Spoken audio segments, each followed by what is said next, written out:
This video is now in session, and Republicans are getting themselves into a more and more sticky situation. The Republican Party, since the presidency of Donald Trump, has moved further to the right, and ultimately it's setting themselves up on a collision course to become the same thing, to have the same fate as the Whigs did back in the Civil War. So for those who do not know what the Whig Party was, it was a party that participated in conservatism and used to be a very prominent party in U.S. politics until 1856, when it disbanded to become multiple parties, and the result of that was because of the infighting that happened inside the party and the losses that the Whigs kept on having, presidentially speaking. And this seems like a path that, unless the Republican Party changes, will most likely be the same inevitability that they'll walk themselves into. And the reason for that is because there are a lot of states here that are bound to become Democratic and is almost at this point a matter of time. So, for example, North Carolina and Texas, both of these states at this point are on a course to become Democratic based on the politics of Republicans. If Republicans don't switch back to being a center-right party and instead stay a right-wing party and tread more and more towards conservatism, then we can expect Texas and North Carolina to flip blue, since there are a lot of Democrats moving over from New York and from California to North Carolina and Texas. That's why you see California and New York lose an electoral vote, but you see North Carolina gain an electoral vote and Texas gain 3 electoral votes. And once Democrats have these 2 states, then it's going to be game over for Republicans in future presidential elections. They could try to flip Arizona and Georgia, but both of the Republican parties have been incompetent to their strategies in both states. And in Texas and North Carolina, the population growth that's happening in urban cores and as well as suburban Democrats will soon outweigh the rural vote in both Texas and North Carolina. So that's 359 electoral votes, which means that even if Republicans get all 3 states in the Rust Belt, even if they get New Hampshire, they would still lose. Even if they were able to get Texas, they would still lose to Democrats because they have North Carolina. So it's a situation where Republicans don't want to get themselves into, but currently they're setting up themselves up for this kind of event.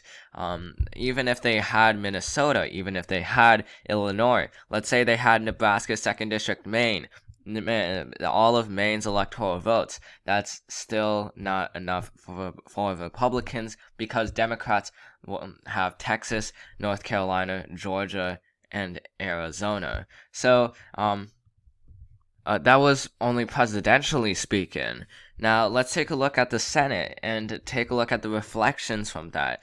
If Texas goes blue presidentially speaking, then it will most likely go blue in the Senate, albeit at a further date than 2024 or 2028. We can also expect North Carolina, both of their Senate seats to become Democratic if North Carolina trends blue in a future presidential election. And you can see that Democrats have 54 Senate seats, even if Republicans got Montana, Wisconsin, Ohio, and West Virginia, it would still not be enough for them to have the majority. And you have to realize that there are also other Senate seats that are at risk. In Maine, Susan Collins will most likely not run for re-election in 2026, which makes that seat a prime target for Democrats. And we can see that this is now Democratic, and they have 51 seats. The other thing to note is that in Pennsylvania, Bob Casey and whoever will succeed Pat Toomey will most likely be Democratic because they are popular within their state. In Michigan, even if these 2 Senate seats went Republican, it's still an even split for Democrats. And we also have to account for the idea that if the filibuster is removed, then it opens up the possibility of Democrats having 2 additional Senate seats from Washington, D.C. in the future. So it's not a good course for Republicans to keep being a right-wing party, because it's not going to work for them, and they've already started to acknowledge this implicitly. With their voting laws.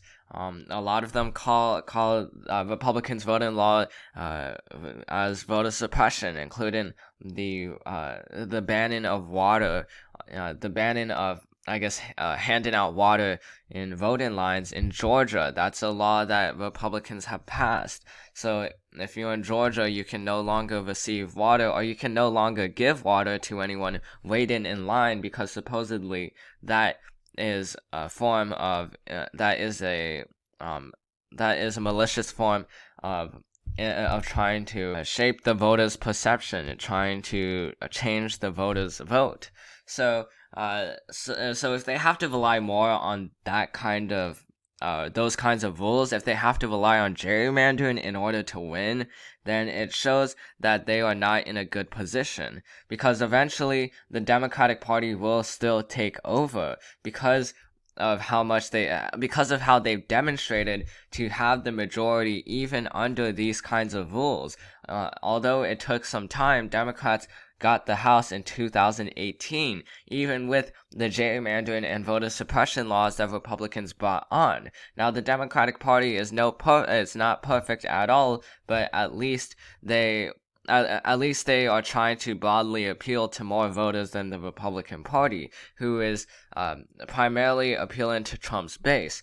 But outside of Trump's base, which is definitely not the majority of America nor the plurality, then we don't see much support. We see dwindling support for Republicans. In North Carolina, the Republican registration, those who have affiliated themselves with the Republican Party, has decreased since the 2020 election, same as Georgia and in Pennsylvania, as well as in Arizona and in Texas. So it's not a good reflection upon the Republican Party, and this is where they start to become more and more like the Whigs, where if they don't win in future elections, then they are definitely going to go into infighting over whether to change policies or to keep losing elections. And you may think that they would easily want to change policies so that they can gain more voters. But it's a balancing act, because if the Republican Party chooses to sacrifice some policies to appeal to moderate voters, then they could potentially lose their own base and end up in a situation similar to that of Strom Thurmond who is that name? Ross Perot in the 1988, as well as not the 1988, the 1992 and 1996 election, where there's a third party, and that was the split of what happened in the Whigs party, and it's something that could happen to Republicans if they don't change. Now, this is an easy thing to fix. Literally around the world, most other countries have conservative majorities. Australia, the United Kingdom, Brazil, all of these countries, most of these countries have majorities dominated by right-wing politics, by conservative policies. But for the Republicans, they can easily get on board with that kind of thing, and it's possible to do that if they simply change their policies to reflect more of what America wants, to reflect more of the moderates and as well as the suburbanites, rather than the very core of their base who are guaranteed to vote for them. So that's the end of this video. I hope you enjoyed this video. This video is now adjourned, and I'll see you in the next one.